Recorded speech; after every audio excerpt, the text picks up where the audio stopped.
très contente de vous retrouver. Et on va parler effectivement de Tou Bishvat et du processus de Géoula. Et bien évidemment aussi de notre paracha merveilleuse, la paracha d'Yitro. Et il faut comprendre que tout ça, c'est un bloc qui est lié. C'est pas par hasard que Tou Bishvat tombe chaque année autour de Béchalach Yitro. C'est toujours, en tout cas, les parachiotes de la Géoula qui se termine. Hein. C'est pas Shemot Vaïrabo, c'est vraiment Béchalach Yitro, c'est-à-dire l'ouverture de la mer. On a toujours Shabbat Shira juste à côté de Tou Bishvat et les Aseret Adibrot aussi juste à côté de Tou Bishvat. Donc on voit que Tou Bishvat est une fête qui, malgré sa discrétion apparente, est très connectée au processus de Géoula. Et d'ailleurs, dans la Gemara, un des signes que c'est le moment de la Géoula, il y a un des signes dont parle la Gemara qui est explicite, et de quel signe s'agit-il ? Eh bien, il s'agit du fait de voir que la terre d'Israël accepte de nouveau de donner ses fruits. Alors ça, c'est extraordinaire, je trouve, ce texte dans la Gemara. C'est-à-dire que la terre d'Israël, elle a une personnalité, en fait, et en fonction de ses habitants, elle accepte ou elle n'accepte pas de donner ses fruits. Et quand elle acceptera de nouveau d'être abondante et de donner ses fruits, on aura un signe, c'est un signe, dit la Gemara, les sages du Talmud, que ça y est, il est temps de rentrer à la maison, il est temps de retourner en Eretz Israël, ça y est, c'est le moment de la Géoula. Et il suffit que l'on se promène dans le Chouk Machane Yehuda et qu'on y voit l'abondance pour qu'on comprenne qu'effectivement on est arrivé à ce moment-là de l'histoire de Am Israël. Alors on voit pour l'instant, donc ce qu'on dit, c'est qu'on voit une interconnexion entre Tou Bishvat et le processus de Géoula, le fait d'arriver dans une direction particulière. On va essayer d'approfondir cette idée-là et de comprendre le lien entre la vie agricole, la terre, le fait que quelque chose pousse, en particulier un arbre, c'est pas anodin, qu'il s'agit de Rosh Hashanah Leilanot, le nouvel an des arbres, et le principe du processus de Géoula. Alors, vous savez, cette fête-là, cette fête, elle est particulière, c'est pas Yom Tov, mais d'un autre côté, on fait pas Tachanoun. Ces dernières années, de plus en plus, on a l'habitude de fêter encore plus Tou Bishvat avec vraiment, on célèbre la nature avec des tables très épaisses. Et un autre lien qu'il faut préciser, c'est que donc on est tout proche de Aseret Adibrot, tout proche de Yitro, et la Torah que nous recevons au Sinaï, Shabbat prochain, s'appelle Etz Chaim. Dit le roi Salomon, Etz Chaim hi la machazekim ba, c'est un arbre de vie. D'ailleurs, il n'y a pas que la Torah qui est comparée à un arbre, vous savez que l'homme est comparé à un arbre, et Akadosh Baruch Hu aussi, on le compare à un arbre, et on dit que les fruits, c'est les neshamot des tzadikim que Akadosh Baruch Hu envoie sur terre. Donc, cette analogie entre le fait qu'on est dans un processus de Géoula et Tou Bishvat, et donc l'arbre. Alors, autre élément intéressant, c'est que il y a deux fêtes qui toutes les deux sont très discrètes et qu'on aime beaucoup, mais c'est à nous d'y mettre l'intention qu'il faut. C'est-à-dire c'est vraiment entre nos mains de fêter ces deux fêtes-là. C'est les deux Tou. Tou Bishvat et Tou B'Av. Il y a 6 mois de différence entre Tou Bishvat et Tou B'Av. Tou Bishvat, c'est le début du processus de pousse, et Tou B'Av, c'est la fin du processus de pousse où, ça y est, on considère que l'essentiel des pluies sont tombées et que donc l'essentiel de ce que la terre devait donner comme abondance a déjà été donné. Et c'est intéressant que ces deux fêtes-là, elles sont très discrètes et c'est à nous d'y mettre ce que l'on veut mettre, c'est-à-dire qu'il y a vraiment ici l'intention de la personne qui va fêter Tou Bishvat, qui va faire son Tou Bishvat. C'est-à-dire qu'il n'y a pas de Kiddush, il n'y a pas de Yom Tov, il n'y a pas de Sina, il n'y a rien qui est obligé, il n'y a pas un texte particulier à dire, il y a des minagim de célébrer les 7 fruits d'Eretz Israël en particulier, et même de célébrer la nature avec tous les fruits, mais tout va dépendre de ce que nous faisons. Et là, il y a quelque chose de très intéressant, c'est l'action de l'homme. Ce que nous mettons dans Tou Bishvat, ça sera notre Tou Bishvat. C'est-à-dire que l'action de l'homme ici est très intéressante, et effectivement, Tou Tou Bishvat, vous le savez, dit le Talmud dans le Yerushalmi, que c'est le début du moment où la sève recommence à monter dans l'arbre, et donc le mouvement que l'on perçoit, c'est un mouvement du bas vers le haut. C'est intéressant, parce que 4 mois avant, le 15e jour du mois de Tishri, on a commencé à prier pour la pluie. Et c'est un mouvement du haut vers le bas. Et dans la Torah, il y a toujours cette articulation entre mouvement du bas vers le haut et mouvement du haut vers le bas.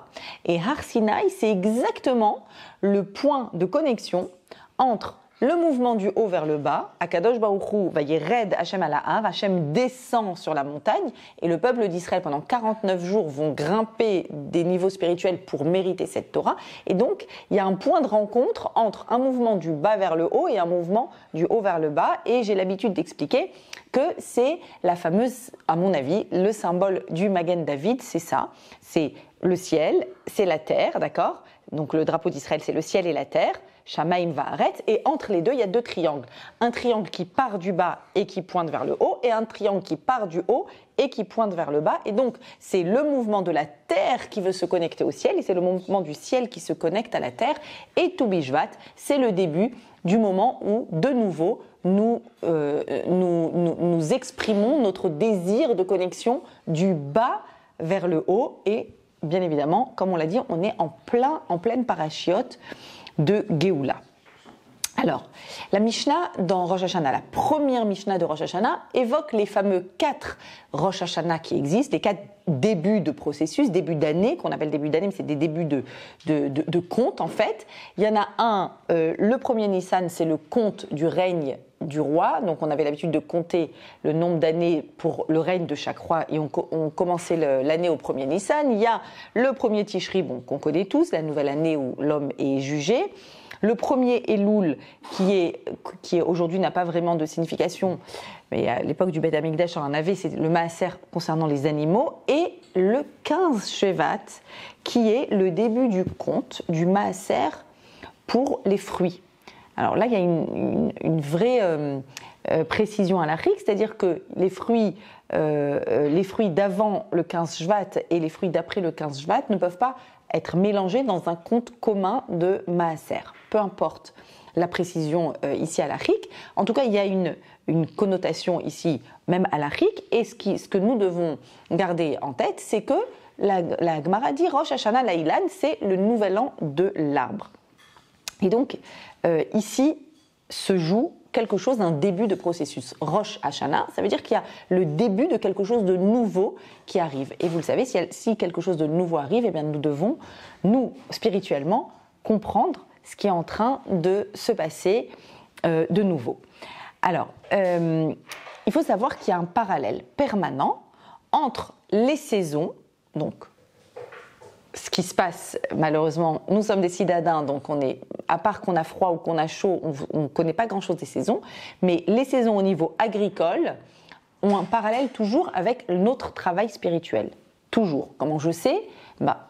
Toutes les fêtes juives ont également un nom agricole. Et donc, il y a un lien, c'est pas par hasard, c'est pas le plaisir qu'on a de donner un deuxième petit nom, Chag HaKatsir, Chag HaBikurim, Chag HaSif, donc la fête où on engrange, la fête où on commence à récolter, la fête où on apporte les fruits. À Shavuot, d'ailleurs encore un lien très important entre le don de la Torah et la fête de Tou Bishvat, c'est que la fête du don de la Torah, c'est la fête dans laquelle on apportait des fruits au Beth Amikdash. Donc on voit qu'il y a un lien, une connexion très très très forte entre les arbres, particulièrement les arbres qui donnent des fruits, et la Torah, et Matan Torah. Voilà. Alors, donc on a dit toutes les fêtes ont un nom agricole, et donc notre lien à ce processus agricole est très très important. Donc quand il se passe quelque chose au niveau de l'agriculture, la période d'ensemencer, la période d'engranger, la période de récolter des fruits, il doit se passer quelque chose à l'intérieur de nous. Et donc là, il faut qu'on comprenne qu'est-ce qui doit se passer en nous, chez nous, à cette période de Tou Bishvat. Alors, vous savez que Shavuot, c'est aussi la date de la naissance et de la mort de David Améler, c'est encore une similitude. Et David Améler donc, a écrit le livre de Teilim. Et comment commence le livre de Teilim? Ashrei ha'ish asher lo alar be'atzat reshaim ou be'moshav letzim lo yashav. Donc, bienheureux l'homme qui ne fait pas ça, qui ne s'assoit pas avec les personnes qui parlent mal et qui ne suivent pas les mauvais chemins. Donc, ne pas. Et quoi? Ou betorato chefzo yomam valayla, qui est attaché à la Torah. Vehaya, c'est le premier psaume, je vous cite le premier psaume. Vehaya ke'etz shatul al palge mayim ou pirio iten beito. Qu'est-ce qu'on est en train de dire? Quelle est la première analogie que fait le roi David liée à Shavuot quand il ouvre son livre de Teilim? Il fait une analogie entre l'homme et Etz Shatoul, un arbre qui est bien enraciné à côté d'une source d'eau, al palgemaim, et qui donne son fruit en son temps. Ve'aleu loibol, et qui ne se fane pas. Première analogie, toi, homme, qui ouvre le livre de Teilim, qui commence la lecture de Teilim, voilà ce que je te souhaite. Je te souhaite d'être comme un arbre enraciné qui donne son fruit et qui ne se fane pas. C'est une analogie extrêmement forte. Alors, on a dit que l'homme est comme un arbre, que la Torah c'est un Etz Chaim Hi, à Kadosh Baruch Hu aussi, il y a une analogie avec le Etz. Et allons encore un peu plus loin, l'histoire de l'humanité, l'histoire de la Torah, commence par l'histoire d'arbres, ou plus exactement de deux arbres très célèbres qui ouvrent l'histoire de l'humanité avec Adam Arishon. Quelles sont ces histoires? Bien évidemment, Etz HaChaim, l'arbre de la vie au milieu du Gan Eden, Ve'etz HaDa'at Tov Vara, et l'arbre de la connaissance du bien et du mal. Et Adam Arishon reçoit... un instant... Voilà. Et Adam Arishon reçoit donc un ordre il peut manger de tous les arbres de tous les arbres du Gan Eden, sauf l'arbre de la connaissance du bien et du mal.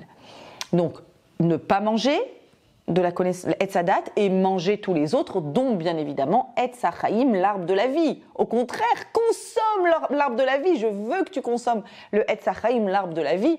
C'est tout l'objectif de notre vie ici, c'est d'être planté dans ce Etz HaChaim, de s'identifier à ce Etz HaChaim, cet arbre de la vie, mais attention, ne pas. Donc, on le sait, dans la Torah, il y a les ne pas, tous les interdits, et tous les assez, il faut faire. Donc, il faut consommer du Etz HaChaim. Alors, venez, on essaye de comprendre, on voit quelque chose de très central ici, autour de l'arbre, de la notion d'arbre. On va essayer de comprendre la centralité de la notion d'arbre et pourquoi on a besoin des arbres pour faire un travail spirituel. D'accord ?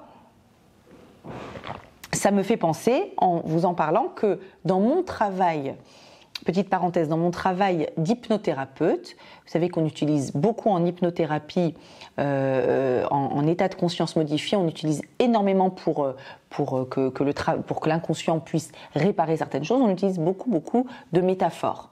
Et il y a une métaphore qui est extraordinaire en hypnose, c'est la métaphore de l'arbre, justement. Et voilà, un lien... comme tous les liens qu'on fait sans arrêt entre le travail thérapeutique et ce que la Torah nous enseigne, l'arbre, avec ses racines et avec ses fruits, avec toute la métaphore qu'il y a dans l'arbre, nous apporte des éléments très importants de construction. Alors, venez, on essaye de voir quelques éléments très importants au niveau de l'arbre. La première chose qu'on peut dire au niveau de l'arbre, contrairement à la récolte, c'est que l'arbre, quand on le plante, a priori, s'il n'y a pas des intempéries ou s'il n'y a pas des animaux, des insectes qui viennent le ronger, un arbre, c'est un capital éternel qui donne des intérêts en permanence. C'est le meilleur investissement au monde. On ne mange pas le capital, on ne mange que les fruits. Essayez d'imaginer cette idée-là, cette analogie, sur un investissement qu'on ferait en banque, dans lequel vous investissez un capital. Il est impossible que le capital soit pris, mais alors par contre, soit grignoté, soit réduit. Il est toujours là, votre capital, et il est éternel. Quelles que soient les conditions, il sera éternel, mais vous allez avoir en permanence des intérêts, et vous pouvez consommer à l'infini les intérêts de ce capital. Ça, c'est le principe d'arbre sur terre. La réalité matérielle de l'arbre sur terre correspond spirituellement à cette idée-là, parce qu'à toute réalité matérielle, il y a un concept spirituel, donc ça correspond à ce concept-là, qu'il y a une production infinie. Donc vous voyez déjà l'analogie sur l'humain, production infinie. D'accord ? On est toujours jeune. On n'a pas le droit d'être vieux, comme dit Rabbi Nachman de Breslav. Un juif n'a pas le droit d'être vieux, il est toujours jeune parce qu'il est en production permanente. D'accord ? C'est pour ça que l'idée de la retraite est une idée qui est tellement éloignée de la philosophie juive. L'idée de retraite est une idée qui ne fait pas sens quand on est juif, parce qu'on est en production infinie. On est toujours capable de faire quelque chose, de produire quelque chose, de transformer. Premier élément. Autre élément, très important concernant l'arbre, c'est que la force de l'arbre n'est pas dans son apparence, d'accord, mais particulièrement dans ce qui n'est pas apparent, c'est-à-dire dans les racines. Et là, il peut y avoir un paradoxe. C'est-à-dire qu'on peut avoir un arbre somptueux, très fourni, avec énormément de branches, et qu'on a l'impression qu'il est très consistant, et au moindre coup de vent, il peut s'écrouler, s'il n'a pas de racines profondes. Et inversement, on peut avoir un arbre avec des racines très profondes, et qui ne paye pas vraiment de mine à l'extérieur, mais c'est impossible de le déraciner. Il peut y avoir des vents, des tempêtes, des ouragans, ce que vous voulez, l'arbre, il sera là, il tient bon, il est extrêmement fort. Exemple, le Etz Zayit, l'olivier, c'est un arbre qui a des racines très profondes, et c'est une branche d'olivier qu'a ramené l'oiseau, la colombe, la Yona, à Noach quand il était dans la Teva, pour spécifier que le Maboul est terminé. Il a amené une branche d'olivier. Comment c'est possible qu'il y avait une branche d'olivier alors qu'il y a eu le Maboul ? Parce que l'olivier est un arbre qui, même s'il y a eu un Maboul, il ne se détruit pas. D'accord ? Parce qu'il a des racines très profondes. Et donc, il y a un message que nous livre l'arbre. L'arbre nous dit « ne te fais pas avoir ». Ne te laisse pas prendre à l'apparence du beau et de tout ce qui brille et de ce qui semble généreux, abondant, exceptionnel, brillant, waouh. Te laisse pas avoir. La vraie consistance, c'est celle qui n'est pas visible. La consistance d'un arbre, ce n'est que dans la racine. Et ici, on nous invite à ne pas nous laisser prendre aux fake news, de ne pas nous laisser prendre au monde de l'apparence, d'être nous aussi enracinés dans des connaissances beaucoup plus profondes que simplement quelque chose qui semble signifier quelque chose. D'accord ? Donc on est toujours invité à avoir ce regard beaucoup plus profond, beaucoup plus pertinent, beaucoup plus consistant. Le Bnei Issachar, un grand rave de la Chassidoute, nous enseigne la chose suivante. Il nous dit, regarde, à tout Bishvat, mon conseil, je t'invite à faire une tfila particulière pour avoir un bon étrog quand Sukkot de l'année prochaine. Pourquoi ? Eh bien parce que c'est le Rosh Hashanah des arbres, et particulièrement le étrog, c'est un fruit avec lequel on va faire une mitzvah, mais c'est aussi un fruit qui a une symbolique très forte, c'est un fruit qui a une bonne odeur et une bonne saveur, donc à la fois mitzvot et maasim tovim, d'accord ?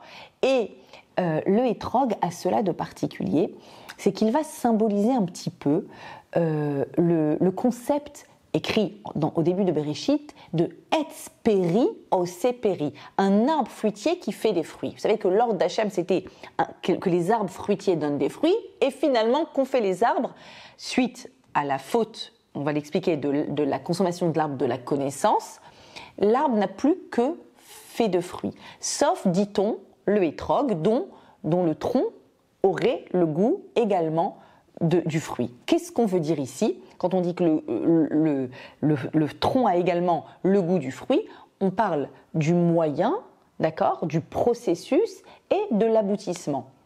On vit dans un monde où l'aboutissement a du goût, mais le long processus n'a pas forcément de goût.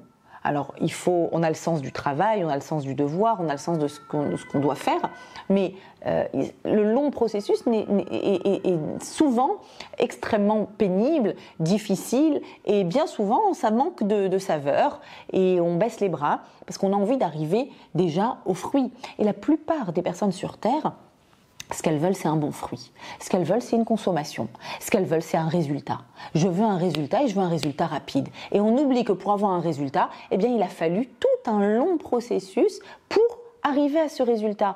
Il a fallu, bien sûr, mettre la graine, mais ensuite, il a fallu attendre de nombreuses années jusqu'à ce que cet arbre pousse, jusqu'à ce qu'il donne des fruits, jusqu'à ce que ces fruits soient savoureux, etc.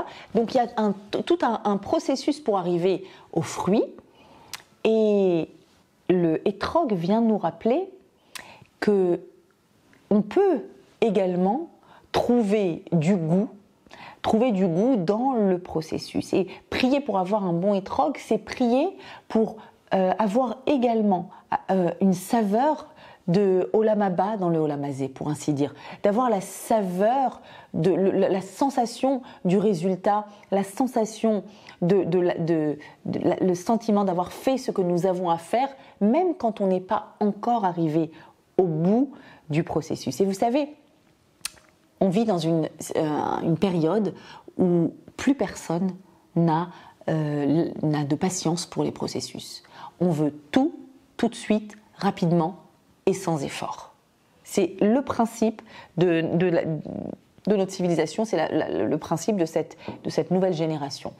Moi-même, dans le travail que je fais, je l'ai découvert à travers les nouvelles demandes qui venaient. Il fut un temps où, pour étudier un sujet, on avait décidé à l'époque du Covid d'étudier toutes les lois de la Katnerot, du Mikvé, de la Chala, et puis c'était une étude sur un an, d'accord ? Tous les dimanches pendant un an, et jusqu'à ce qu'on ait enfin début de connaissance. Mais tout est long, évidemment que c'est long. Et plus on apprend, plus on réalise tout ce qu'on ne sait pas. Et donc plus on a envie d'apprendre. Et puis après, il y a eu la période... alors après, il y a eu bien sûr le format cours d'une heure. Et puis, le format de cours d'une heure, c'est un peu long. Venez, on fait des formats 40 minutes. Non, une demi-heure. Non, on ne peut pas se concentrer plus que 20 minutes.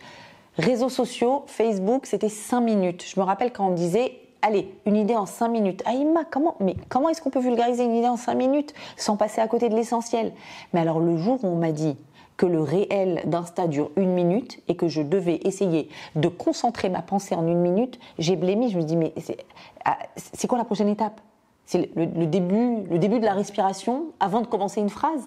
En fait, qu'est-ce qui se passe? On n'a pas la force d'écouter un Dvar Torah plus qu'1 minute. En 1 minute, je veux que tu me donnes une idée. C'est fou, c'est hallucinant. Regardez à quel point on n'a plus la force pour les processus, on veut du résultat, on veut de l'immédiat, on s'est habitué à tout faire très vite avec des clics et on n'a plus la force pour ces processus. À mon avis, c'est un des très grands problèmes des couples de cette génération-là où ils n'ont pas compris qu'il faut construire un couple exactement comme on plante un arbre avec des racines et qu'on prend soin de cet arbre et qu'on lui apporte de la lumière, c'est-à-dire du ma'or panim, un éclat de visage, et qu'on lui apporte de l'eau, c'est-à-dire de la Torah, qu'on apporte du contenu, qu'on apporte des engrais, d'accord, du contenu au couple. Si on n'apporte pas ce contenu au couple, eh bien le couple ne peut pas pousser comme un arbre et il n'y a pas de solution magique. Donc, la Géoula, c'est un processus. Le couple, c'est un processus. Le Shidour, c'est un processus. Trouver une Parnassa qui nous convient, c'est un processus. On ne peut pas avoir une Géoula en un coup de baguette magique, ça n'existe pas. C'est un processus. Et d'ailleurs, vous remarquerez que dans la Tfila, dans la Hamida, quand on fait la Hamida 3 fois par jour, comment est-ce qu'on prie quand on demande à Kadosh Baruch Hu quand on lui demande, au tout début de la Mida, d'accord, juste après Magan Avraham, après il y a Birkat Gvurot, d'accord, Ata Gibor Leolam, et on fait Baruch, excusez-moi, où je suis, il me faut des lunettes maintenant, Baruch Ata Hashem, Mechaye Ametim, d'accord, la bracha de la résurrection des morts, juste avant, qu'est-ce qu'on dit? Melech Matzmiach Yeshua. Hashem est un roi qui est Matzmiach, qui fait pousser la délivrance. Vous entendez le verbe qui est utilisé pour parler de la Géoula, de la Yeshua, de la délivrance? Matzmiach Yeshua. Hashem fait pousser la Yeshua. Pourquoi est-ce qu'on utilise ce verbe? Le verbe de faire pousser une Yeshua. Parce que la Géoula va arriver exactement comme le processus de mise en terre, j'ai bien dit ça, et de pousse qui émerge de la terre, et la façon dont l'arbre va émerger, la façon dont il va donner des fruits, c'est ça notre Géoula. Et on va voir que l'analogie est absolument totale. Donc, revenons à ce qu'on a dit. On a dit attention aux apparences, attention, l'arbre, sa force ne vient pas de ce que tu vois, sa force vient précisément de ce que tu ne vois pas. Et là, je voudrais vous citer, pour qu'on comprenne la force de l'arbre et ce qu'il doit susciter à l'intérieur de nous, je voudrais vous citer un passage dans Avot, d'accord? La Mishnah Avot. Je suis dans le 3e Pérec, et voilà, j'ai pas pris mes lunettes, tout va bien, c'est pas grave. Dans le 3e Pérec, alors on a cité d'abord un peu plus haut Rabbi Hanina ben Dosa. Rabbi Hanina, bon, je le vois pas ici, mais juste après Rabbi Hanina, qui nous parle donc également de la chorma, l'intelligence, la sagesse, et les maasim et les actions. Juste après, on a Rabbi Elazar ben Azaria, qui nous parle du même thème, du thème de la chorma, la sagesse, et les actions, mais lui, il va faire également cette analogie avec l'arbre. Il va nous parler d'un arbre et il va nous expliquer sa métaphore.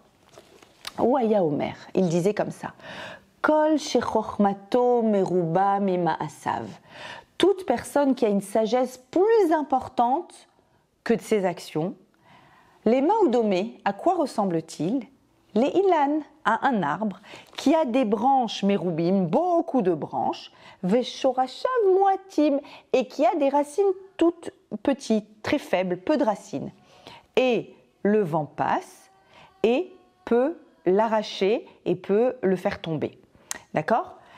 Mais Kol shema'asav merubim michochmato, toute personne qui a plus d'actions, un plus grand nombre d'actions que ce que n'est imposant sa sagesse, à quoi il ressemble? À un ilan, à un arbre qui a pas énormément de branches, mais qui a des shorashav merubim, qui a des racines très nombreuses. Et même s'il y avait tous les vents dans le monde qui viennent et qui soufflent dessus, en mezizimoto, ça ne peut pas le déraciner. Et même s'il fait chaud, il ne va pas en souffrir et ses feuilles ne vont pas se faner. Velo yamish measot pri, et il ne s'arrêtera jamais de produire des fruits. Regardez cette Mishnah extraordinaire qui nous enseigne un élément fondamental sur le lien entre l'arbre et le travail spirituel que nous avons à faire. On dit comme ça. En fait, il y a le monde de la sagesse, le monde de la pensée, et il y a également le monde de l'action. D'accord? On connaît les 3 habits de l'âme: pensée, parole, action. Il y a la pensée qui va donner naissance à la parole, qui doit donner naissance également à des actions. Et donc, dans le monde du visible, de l'existant, il y a nos pensées, notre sagesse. On peut multiplier sa sagesse, on doit multiplier sa sagesse, on doit essayer de comprendre. Il y a une mitzvah de Limud Torah, mais il y a aussi une mitzvah de faire les mitzvot. Justement, les mitzvot, c'est des mitzvot ma'asiyot, c'est-à-dire ce sont des actions. D'accord ? Il y a la mitzvah d'étudier la Torah, mais à part cette mitzvah-là, il y a la mitzvah de faire des actions, ou ne pas en faire d'autres. Et là, Rabbi Elazar ben Azaria nous dit attention. Attention, il y a un biais. On peut être tenté de multiplier la sagesse. Alors, on peut aller à plein de cours de Torah. On peut soi-même aller étudier, et comme on l'a dit, plus on étudie, plus on sait ce qu'on ne sait pas. Et donc, plus on a envie d'étudier. Et on va multiplier nos connaissances, multiplier des partages de cours, multiplier des approfondissements. Mais est-ce que pour autant, notre attitude est différente ? Est-ce que notre quotidien a changé ? Est-ce qu'on fait les choses différemment ? Est-ce qu'il y a une implication dans le monde du réel ? Très concrète. Est-ce que concrètement, il y a une implication à toute cette sagesse que nous emmagasinons ? Eh bien, si on a beaucoup de sagesse et finalement qu'on ne la traduit pas en action, eh bien, c'est comme un arbre qui va se déraciner. Nous sommes un arbre. Nous sommes un arbre, mais est-ce que nos racines sont profondes ? On a dit que la partie la plus consistante de l'arbre, c'est la partie qui n'est pas visible. Quand on fait des actions, quand on fait des mitzvot, on s'enracine, on crée une consistance intérieure. Quand on multiplie la sagesse, c'est magnifique, mais c'est pas très profond. Les maasim, c'est ce qu'il y a de plus profond. Et en fait, intuitivement, on le comprend. C'est-à-dire que on peut être un grand sage, un grand érudit, on peut connaître même toute la Torah et ne pas la traduire en attitude. Et si on ne la traduit pas en attitude, ça reste une Torah étudiée, ça reste un concept.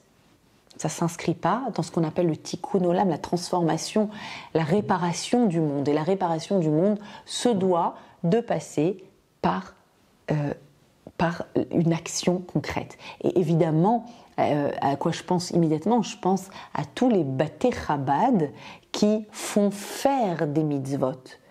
Il n'y a pas que des cours dans un Beth Chabad, il y a aussi des cours pour ceux qui veulent. Mais d'abord, on fait faire des mitzvot. Moi, mon Rav Chabad, à chaque fois que je lui demande des conseils sur des situations compliquées avec des élèves, première chose, à chaque fois, c'est lui le premier qui m'a fait réfléchir comme ça. Avant lui, je n'avais pas ça en tête. Et même, je vais vous dire, c'est contre-intuitivement, moi, je disais, mais si une personne veut progresser, qu'elle aille à des cours. Encore des cours. Je ne pensais pas qu'elle fasse des mitzvot.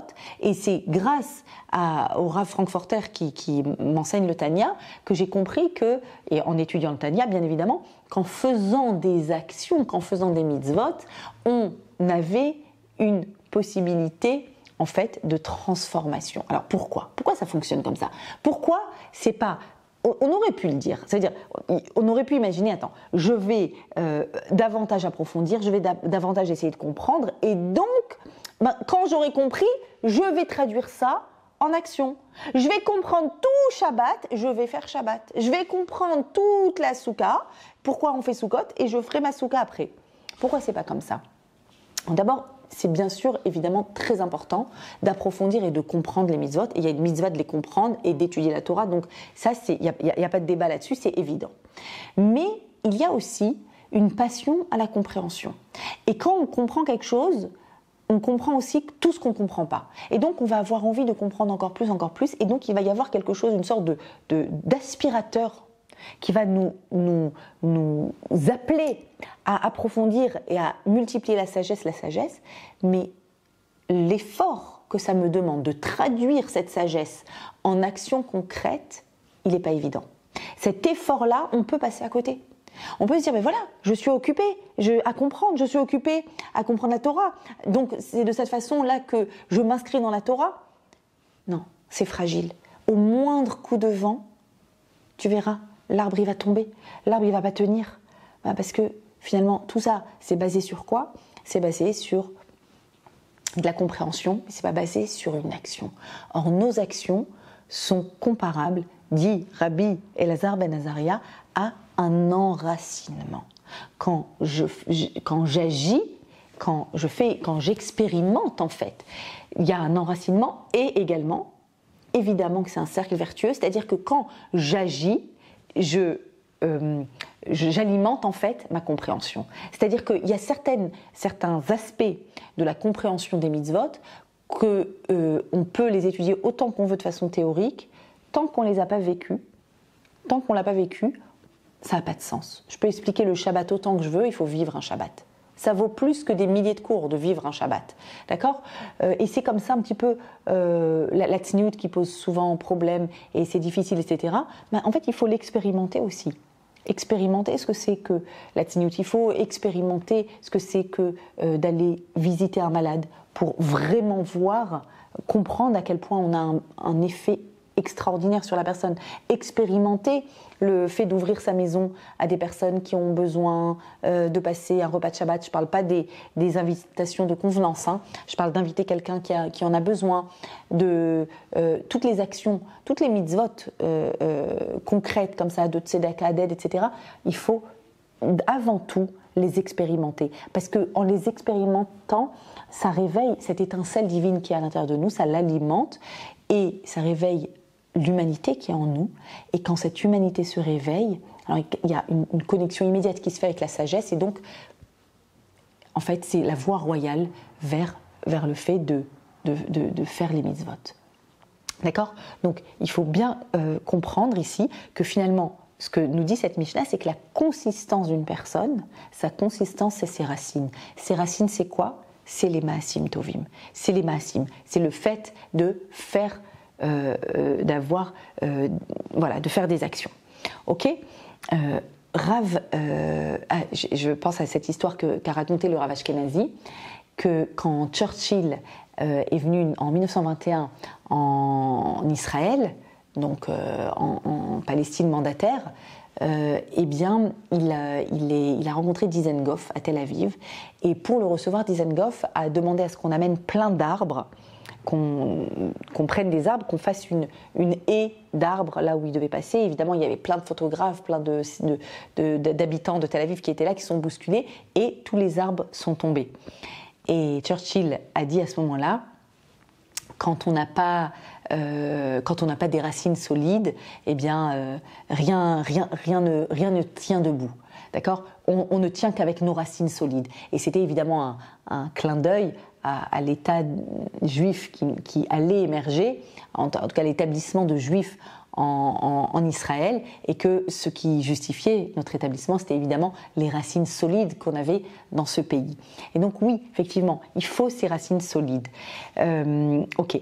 Alors, Rav Pinchas Friedman explique comme ça que, une fois qu'on a bien compris la nécessité de faire des actions, d'accord, que nos racines, c'est nos actions, donc c'est ce qui donne notre solidité, eh bien, en fait, on peut maintenant comprendre qu'est-ce qui se joue au tout début de la création du monde quand Akadosh Baruch Hu donne comme première obligation, eh bien, de manger, de profiter des fruits du Gan Eden, sauf le Etz Hada'at Tov Vara.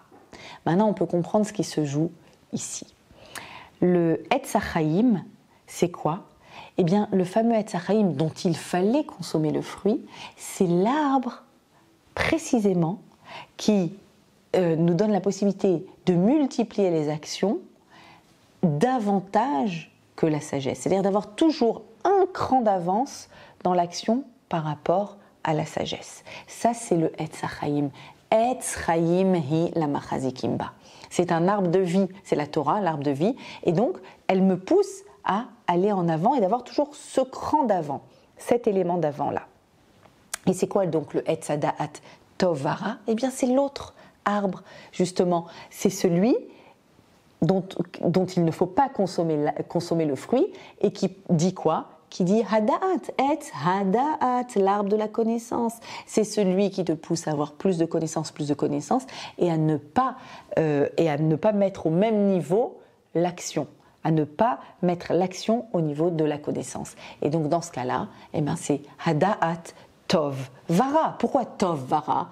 Tov, parce que tu es en train d'étudier, donc c'est très bien. L'étude de la Torah, c'est tov. Vara, pourquoi c'est pas bien?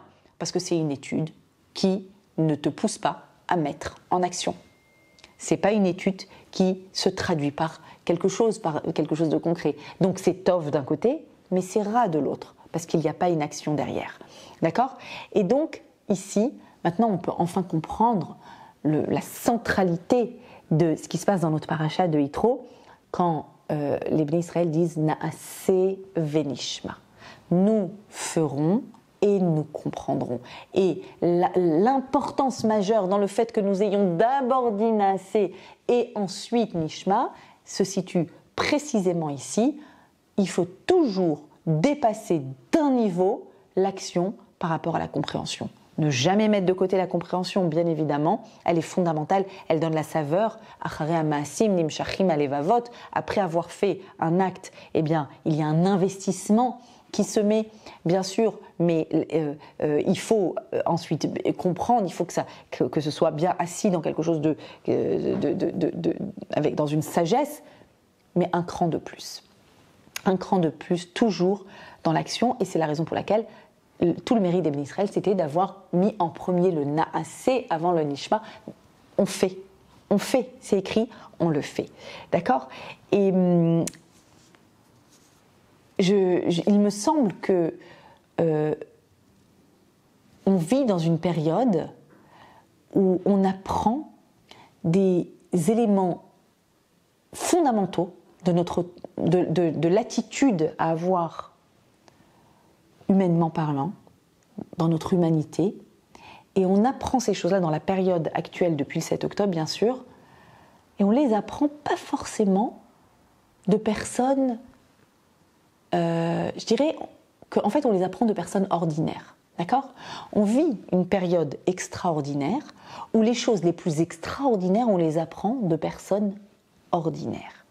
Quand on vient de développer cette idée-là, que ce qui compte, c'est les actions. C'est pas la philosophie. C'est pas tes heures d'études et de sagesse. Dans l'action, tu fais quoi? Tu es quelqu'un de bien? Tu agis pour les autres? Il y a plus de bien dans le monde ou il n'y a pas plus de bien dans le monde? On s'est habitué pendant de très nombreuses années à fonctionner par clan, en dichotomie. Il y a les religes, il y a les pas religes, il y a les pratiquants, il y a les moins pratiquants, il y a ceux qui sont habillés comme ci, il y a ceux qui sont habillés comme ça. Je vous ai dit, l'arbre, il nous dit attention, fake news. Fake news. Ne soyez pas impressionnés par un arbre avec des branches, etc. Tout dépend des racines. Les racines, c'est qu'est-ce que tu fais de concret dans la vie. Dis-moi ce que tu fais de concret dans la vie, je te dirai qui tu es. Regardez, je me suis noté des enseignements, mais majeurs, exceptionnels, qu'on a eu ces derniers temps, de personnes ordinaires. Des actions extraordinaires de personnes ordinaires. J'ai noté la Emouna. Si je veux apprendre c'est quoi la Emouna, je dois me tourner par exemple, c'est des exemples que je vous donne, par exemple vers Merav Berger, la maman d'Agam Berger, otage libéré la semaine dernière, qui a écrit Derer Emouna Bacharti, j'ai choisi le chemin de la Emouna. Qui est-elle? Elle n'a pas l'air ultra orthodoxe, elle a l'air d'être une femme ordinaire. Est-ce qu'avant le 7 octobre, elle aurait pu imaginer qu'elle avait à l'intérieur d'elle des pérottes pareilles, des fruits pareils, des forces aussi extraordinaires? Elle, ça semble être une personne ordinaire, et voilà qu'elle nous apprend un chemin extraordinaire. Autre exemple, la Gvoura, l'héroïsme. L'héroïsme, j'ai relu il y a 2 semaines qu'un otage qui est sorti, qui s'appelle Gadi Moses, eh bien, comment se fait-il qu'il était que lui pris en otage de toute sa famille? Eh bien, quand les terroristes sont arrivés dans son kibboutz et dans sa maison, il est sorti du mamad en faisant croire aux terroristes qu'il était le seul dans le mamad. Donc lui seul a été pris en captivité, en otage, et toute sa famille est restée derrière dans le mamad.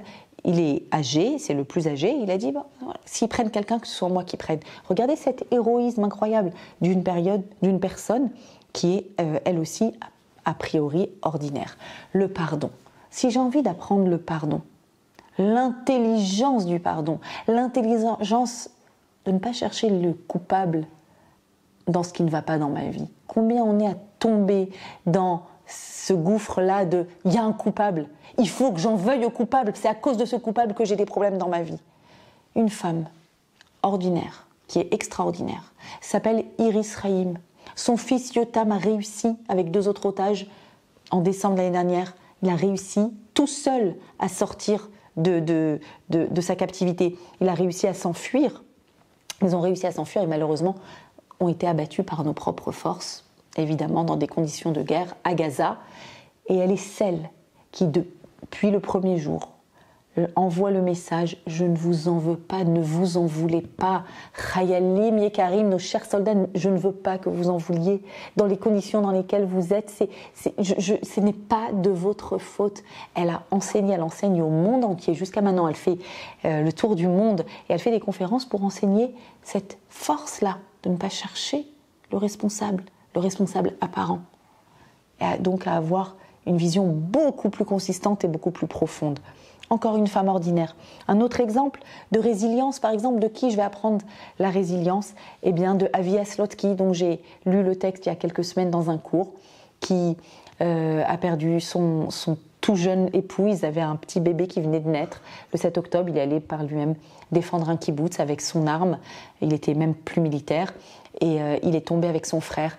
Et elle raconte comment elle a décidé de se relever, comment elle a décidé de ne pas rester écrasée par la douleur et de se relever. L'amour de qui j'apprends, d'une autre femme ordinaire qui est devenue extraordinaire pour nous tous, c'est Hadass Levinstern qui, dans le hesped de son époux, nous raconte l'habitude qu'ils avaient de se dire tous les soirs « Merci de m'avoir épousée, non, merci à toi de m'avoir épousée ». Et elle raconte qu'elle a été la femme la plus aimée au monde. De qui on apprend ces qualités-là extraordinaire de ces gens qui sont ordinaires et qui s'inscrivent dans des actions. Ils ne philosophent pas, ils ne donnent pas des cours. Ce sont des actions précises. Et là, ici, l'arbre vient nous apprendre à s'enraciner dans des actions qui sont précises. Le deuxième élément que je voulais absolument que l'on intériorise grâce à l'arbre et grâce à la fête de Tou Bishvat. On a dit donc là, on a bien compris que l'important c'est les racines, c'est ça qui donne la consistance, c'est ça qui nous permet de tenir les actions donc. Deuxième élément, il faut que l'on comprenne que dans l'arbre, dans le processus de pousse de l'arbre, il y a un processus qui est complètement paradoxal. Absolument paradoxal. En fait, dans tout le processus de pousse, on a dit qu'on dit dans la tefila Matzmiach Yeshua, Hachem fait pousser la délivrance. Pourquoi la délivrance, c'est quelque chose qui pousse? Et là, je voudrais vous citer un texte merveilleux de Rav Moshe Shapira qui explique qu'effectivement, il n'y a pas de plus grand acte de Emouna que celui de prendre une graine et de l'enterrer. Quand j'enterre quelque chose, a priori, c'est parce qu'il n'existe plus, parce qu'il est mort. Et d'ailleurs, la graine va pourrir à 99,9%. Elle va complètement pourrir. Un enfant qui n'a jamais vu que l'on met une graine en terre pour que pousse quelque chose, il va dire « Mais papa, maman, mais pourquoi vous jetez la graine? Pourquoi vous abandonnez la graine? Non, non, mon chéri, quelque chose va pousser. » Cet acte-là, c'est l'acte de Emouna par excellence. Il y a un verset dans Ishayahu qui parle de la Géoula à venir. C'est un verset qui est assez étrange, qui est difficile à traduire, dans lequel on dit Vaya emunat itecha chosen, etc. Il y a toute une série de mots alors que tu auras confiance dans ton temps, qu'il y aura une solidité chosen, etc. Donc, et on parle de la chorma par la suite. Dans ce verset dans Ishaïa, il est repris dans la Gemara, dans Shabbat, et étonnamment, la Gemara dans Shabbat le sort complètement de son contexte, ce verset, qui a une traduction complexe, et ce verset donc va y déceler les 6 traités de Torah orale. On a 6 traités de Torah orale, et par exemple, Itecha, c'est-à-dire le temps, eh bien ça fait référence au traité de Moed. D'accord ? donc c'est les fêtes juives. Chosen, ça veut dire la solidité. Ça fait référence ici au traité Nashim des femmes, sur les femmes qui représentent donc la solidité du foyer, etc. Et le mot Emouna, dit la Gemara, fait référence à un traité de Mishnah qui s'appelle Zraïm. Zraïm, c'est les graines. Donc c'est le traité qui fait part de tous les principes agricoles, d'accord ? Tout ce qui est lié aux lois agricoles. Et dit la Gemara, Emouna, le mot Emouna, c'est Seder Zraïm. C'est le traité de Zraïm, des graines. Pourquoi ? Shema amin bechai olamim vezorea. Parce qu'il a confiance dans celui qui fait vivre les mondes, vezorea, et il ensemence. Et il met la graine dans la terre. C'est-à-dire que l'action même de prendre une graine et de la mettre sous terre, c'est une action d'Emouna. L'acte de Zria, c'est la Emouna. La Emouna, c'est quoi ? C'est se remettre dans les mains de celui en qui on a confiance et il fera ce qui est bon pour nous. Pourquoi ? Parce que Akadosh Baruch Hu est digne de confiance. C'est-à-dire qu'on arrête de maîtriser le processus et on donne le processus dans les mains d'Akadosh Baruch Hu. C'est ça la Emouna. La Emouna, c'est dire ça ne m'appartient pas, ça lui appartient. Le processus lui appartient. Et en fait, quand on prend une graine et qu'on la met en terre, en fait, il y a un nouveau processus qui va se mettre en place dans lequel il va y avoir, comme on a dit, la putréfaction. Et la Emouna, c'est accepter de vivre un processus qui est contraire au processus intuitif. Intuitivement, il ne peut pas y avoir un 7 octobre qui mène à la Géoula. Intuitivement, il ne peut pas y avoir une Shoah qui mène à la Géoula. C'est pas possible. C'est pas possible. Je ne peux pas croire. Et d'ailleurs, les personnes vont dire, du coup, j'ai un problème d'Emouna. J'ai vu la souffrance du peuple d'Israël, j'ai un problème d'Emouna. La Emouna, c'est exactement ça. C'est accepter de vivre un processus contraire au processus intuitif et dire, c'est ça la Géoula. La Géoula, c'est mettre sous terre et quelque chose est en train de pourrir. On voit que ça pousse, que ça pourrit, et tout d'un coup, ça pousse. Et il y a quelque chose qui pousse.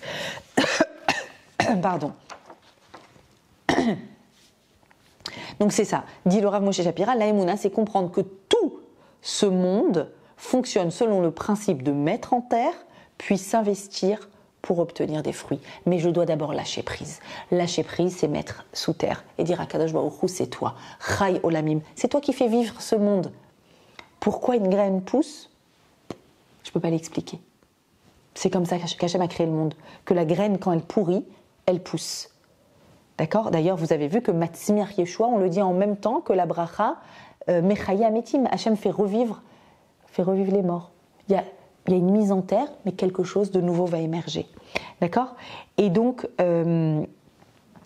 toute la galoute nous force à vivre cette situation-là, de vivre un processus de zriya, mise en terre, et tzmicha, quelque chose de nouveau qui va pousser.